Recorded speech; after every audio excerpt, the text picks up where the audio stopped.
Saudara-saudari, Injil kita pada hari ini diambil dari Injil Matius bab 9 ayat 14 sampai 17. Kemudian datanglah murid-murid Yohanes kepada Yesus dan berkata, "Mengapa kami dan orang Farisi berpuasa, tetapi murid-muridmu tidak?" Jawab Yesus kepada mereka, "Dapatkah sahabat-sahabat mempelai laki-laki berduka cita selama mempelai itu bersama mereka? Tetapi waktunya akan datang mempelai itu diambil dari mereka, dan pada waktu itulah mereka akan berpuasa. Tidak seorang pun menambalkan secari kain yang belum susut pada baju yang tua. Karena jika demikian kain penambal itu akan mencabik baju itu, lalu makin besarlah koyaknya. Begitu pula anggur yang baru tidak diisikan ke dalam kantong kulit yang tua. Karena jika demikian, kantong itu akan koyak sehingga anggur itu terbuang dan kantong itu pun hancur. Tetapi anggur yang baru disimpan orang dalam kantong yang baru pula, dan dengan demikian terpeliharalah kedua-duanya." Demikianlah sabda Tuhan. Terpujilah Kristus.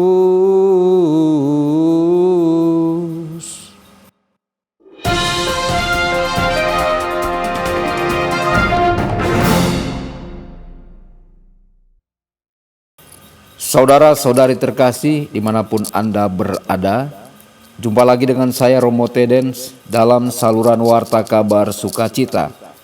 Semoga Anda semua dimanapun berada senantiasa dalam keadaan sehat dan berbahagia. Saudara-saudari, puasa memiliki tempatnya dalam kehidupan kekudusan.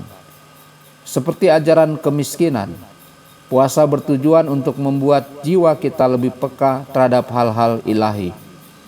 Puasa adalah mengendalikan keinginan daging untuk merasakan lebih intens rasa lapar rohani akan Tuhan.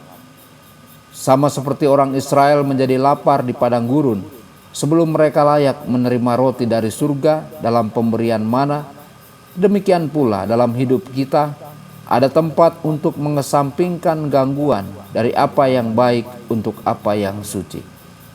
Saudara-saudari, dalam praktek penyangkalan diri, kita akan menemukan penerimaan rohani dari kantong anggur baru yang tidak akan pecah ketika melalui doa Tuhan menuangkan anggur kerajaan yang baru. Praktek kesalahan bukanlah tujuan pada dirinya sendiri. Sebaliknya, praktek kesalehan berorientasi pada tujuan akhir dari kehidupan rohani, yaitu persatuan dengan Kristus. Kristus harus melepaskan murid-murid Yohanes dari kekakuan yang berlebihan dalam kehidupan rohani mereka. Kehidupan yang telah kehilangan Allah sebagai tujuan yang tepat. Kebanggaan spiritual dapat tumbuh secara halus pada orang-orang yang mengambil bentuk pengabdian atau asketisme demi diri mereka sendiri. Dalam segala hal, bahkan secara rohani, kita harus melihat pada akhirnya.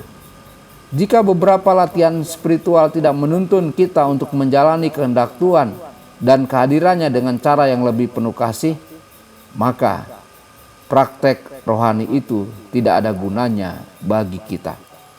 Saudara-saudari terkasih, saat sengsara akan datang, hari-hari berkabung akan tiba. Puasa yang dijalani para murid dan yang dijalani gereja adalah puasa yang mempersatukan diri kita dengan Kristus yang menderita. Penyangkalan diri untuk melakukan kehendak Allah menjadi partisipasi dalam penebusan Kristus.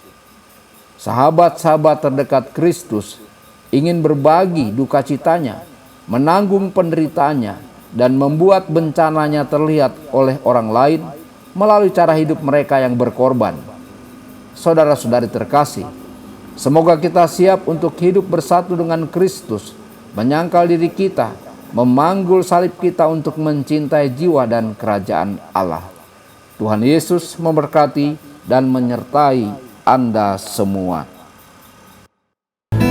Sabda Allah adalah kebenaran.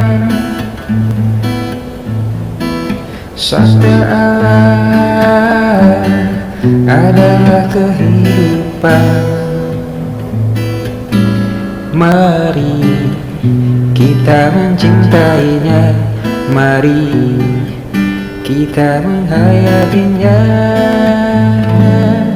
Ya Tuhan yang ku muliakan,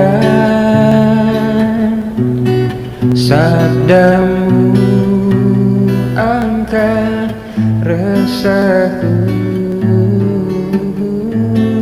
Mari kita menghayati